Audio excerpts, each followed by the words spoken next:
रही हैं। और एक बिस्मिल्लाह का मैं छोटा-सा आपको वाकया और सुनाना चाहूँगी जी, जो मेरी बोलें। ज़िंदगी में हुआ।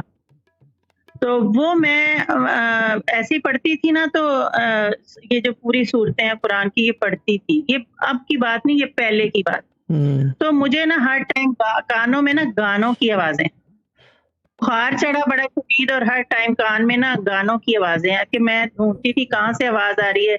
मुझे लगता था दीवार से आ रही है, अलमारी से आ रही है, कहाँ से आ रही है, जनरेटर से आ रही है। मैं शदीद बीमार हो गई।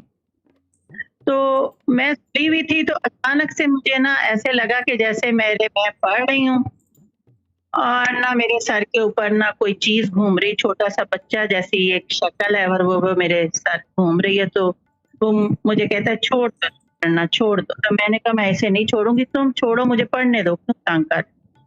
तो कहता है अच्छा फिर मुझे भी सिखाओ। ये मेरे आप या जो भी समझ लें। हाँ, तो जब मैंने उसको कहा कि अच्छा फिर पढ़ बिस्मिल्लाहिर्रहमानिर्रहीम। तो वो ऐसे तड़पता हुआ आसमान की तरफ उड़ा ना और उसके बाद मैं बाहर भागी कि मैंने कहा वो चला गया और उसके बाद मैं ठीक हो और अब